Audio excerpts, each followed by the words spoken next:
sampai jumpa teman-teman dalam sesi ketiga. Saya Anies Sumanto dari NDLC. Prinsip dasar connective leadership. Di sini untuk kita bisa menciptakan satu kemampuan dan potensi connective leadership, ada 5 hal penting.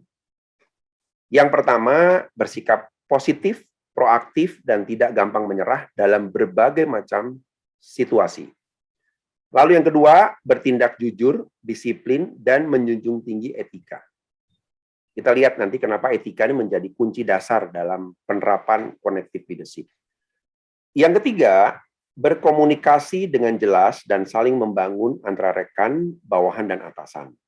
Yang keempat, memimpin dengan tindakan dan berani bertanggung jawab. Yang kelima, berwawasan luas dan berkeinginan untuk meningkatkan kemampuan pribadi dan tim secara berkesinambungan. Kita akan bahas satu persatu bagaimana ini menjadi fondasi dasar dari connective leadership. Yang pertama, di sini disebutkan bahwa percaya bahwa segala sesuatu dapat dikerjakan. Artinya, seorang pemimpin harus punya kepercayaan diri yang tinggi dengan kemampuan dan kompetensi mereka. Banyak pemimpin yang masih merasa inferior, rendah diri, dan mereka akhirnya mengambil keputusan sebagai safety player. Karena ketika mereka dipaksa, dituntut untuk berargumen, mereka tidak mampu menyelesaikan tugas mereka. Di sini ada sebutan yang bagus, you do your best, God will do the rest. Artinya apa? Lakukan yang terbaik Anda lakukan dengan penuh keyakinan dan biarkan sisanya Tuhan yang selesaikan. Gitu ya. Ini merupakan ungkapan yang cukup bagus bagi seorang leader di awal mereka membangun kepemimpinan mereka yang optimal. Lalu yang kedua, masih dalam poin pertama tadi ya, jangan gampang menyerah atau putus asa. Kalau kita lihat ya, dari 9 sub dari 3 dimensi, kondisi ini seringkali menjadi masalah besar. Jadi seorang pemimpin diharapkan jangan gampang menyerah atau gampang putus asa. Karena bawahan mereka akan melihat bagaimana reaksi bahasa tubuh atasan mereka ketika menghadapi masalah. Dan kalau bahasa tubuh seorang leader tidak menunjukkan satu percaya diri yang tinggi, ada kecenderungan bawahan pun akan menjadikan mereka tidak mampu membangun prestasi mereka. Ya, atau bawahan akan cenderung juga menjadi sangat tidak pede dengan kemampuan mereka. Leader harus menjadi role model untuk tidak mudah menyerah. Ambil inisiatif dalam bekerja. Nah, seringkali kita lihat ya, kalau seorang pimpinan tidak berinisiatif dengan banyak alasan ya, karena mereka takut, karena mereka tidak yakin, atau mereka tidak mampu berargumen dengan atasan mereka, cenderung akhirnya tidak ada tindakan. Kalau tidak ada tindakan, memang tidak pernah salah. Nah, biasa pemimpin-pemimpin seperti ini yang disebut sebagai pemimpin yang safety player. Karena mereka tidak berani mengambil resiko. Apa akibatnya? Tidak ada hasil. Ya, jadi ketika departemen mendapat komplain dari organisasi, mereka tidak bisa menunjukkan hasil dan mereka tidak salah karena tidak melakukan apa-apa. Ya, ini yang sering terjadi ketika seorang leader salah dalam menginterpretasikan keberanian. Ya. Lalu yang keempat, cari kesempatan untuk peningkatan diri. Kenapa ini menjadi sangat penting? Seorang leader, mereka harus terus berkembang, mereka harus terus meningkatkan potensi mereka, kalau tidak mereka akan tergerus dengan berbagai macam masalah yang semakin kompleks. Contoh, sebelum pandemik tentunya banyak leader tidak terlalu care, tidak terlalu peduli tentang teknologi. Tapi begitu pandemik muncul, teknologi menjadi unggul, sehingga harus diadop dengan cepat, dan banyak leader yang tidak mampu mempersiapkan diri mereka untuk masuk ke ranah teknologi. Ini menjadi kendala. Ya, kita tidak tahu apa yang terjadi setelah masa pandemik, barangkali ada model kerja yang baru, yang berbeda, yang harus juga seorang leader persiapkan di masa depan. Lalu yang kelima adalah kegagalan adalah awal dari keberhasilan. Jadi seorang pemimpin di mana mereka juga menuntut atau dituntut untuk memiliki kemampuan mengembangkan atau menyelesaikan tugas, mereka harus siap dengan yang namanya kegagalan. Ya, tentunya ini mengandung banyak resiko. Kegagalan adalah bagian dari cara mereka mencapai kesuksesan. Dan yang paling penting adalah berani melakukan eksperimen untuk peningkatan. Eksperimen bisa dalam berbagai macam segi. Contoh, ketika mereka punya ide, lalu mereka mencoba bagaimana reaksi orang lain ketika menghadapi pertentangan, mereka nggak mundur, dan mereka mencoba untuk mengolah, mengutak-utik ide mereka, mencoba untuk memodifikasi ide mereka agar bisa diterima oleh orang lain. Jadi mereka jadikan sebagai eksperimen. Tapi ada juga leader yang di tahapan pertama penolakan mereka menyerah, ya, lalu baper. Nah, ini yang salah dari seorang leader. Lalu seorang pemimpin juga mereka harus mampu merubah paradigma masalah menjadi tantangan. Artinya apa? Artinya pemimpin yang tidak alergi terhadap permasalahan, mereka cenderung untuk menemukan masalah, lalu mereka menjadikan tantangan untuk menyelesaikannya. Memiliki integritas. Ini sudah masuk ke ranah yang kedua, yaitu bertindak jujur, disiplin, dan menjunjung tinggi etika. Memiliki integritas artinya apa? Jangan melakukan sesuatu yang Anda tidak suka. Banyak sahabat leader yang terpaksa mereka mengambil keputusan yang mungkin tidak populer, ya.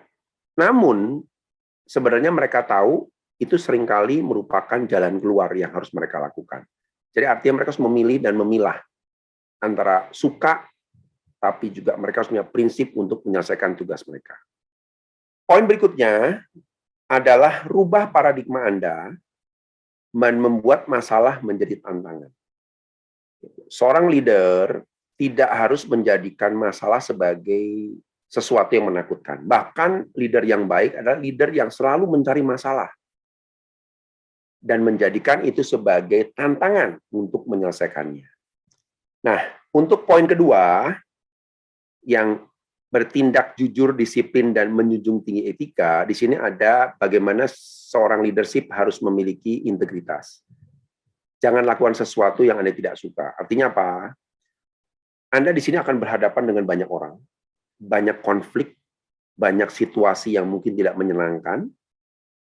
Anda bisa mengukur jika Anda merasa bahwa apa yang saya lakukan akan menimbulkan berbagai macam masalah, sebaiknya Anda menunda dan mencari alternatif yang jauh lebih baik agar setiap orang tidak terjebak dalam situasi yang chaos atau tidak menguntungkan untuk di masa depan.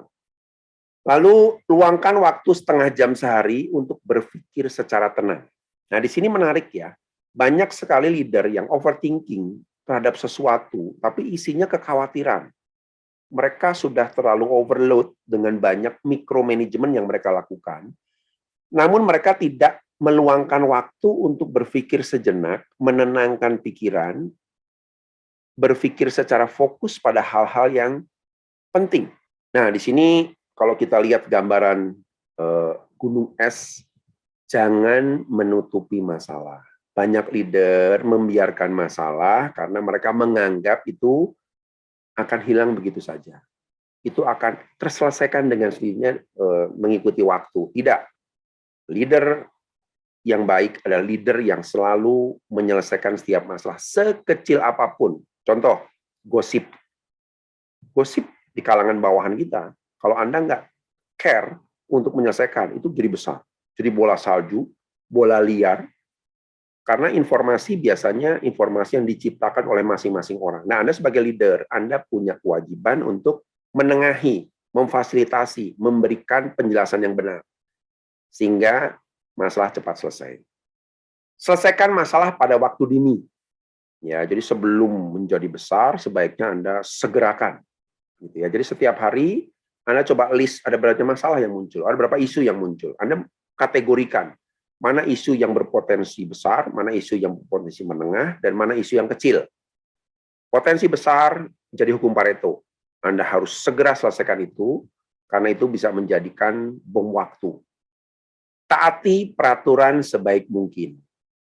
Kadang-kadang kita sebagai pimpinan, sebagai leader, tergoda untuk sedikit melanggar, karena Anda merasa Anda punya otoritas. Anda bisa ambil keputusan seenaknya.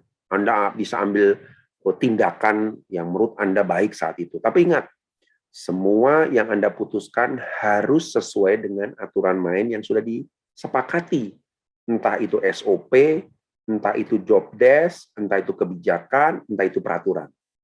Karena apa? Jika Anda membiasakan diri untuk melanggar aturan yang ada, karena Anda punya otoritas, akibatnya bawahan akan mencontoh bahwa Anda sebagai atasan juga boleh melakukan seenaknya sesuai dengan keinginan masing-masing. Hati-hati. Tapi sikap Anda yang patuh pada aturan akan diikuti oleh bawahan.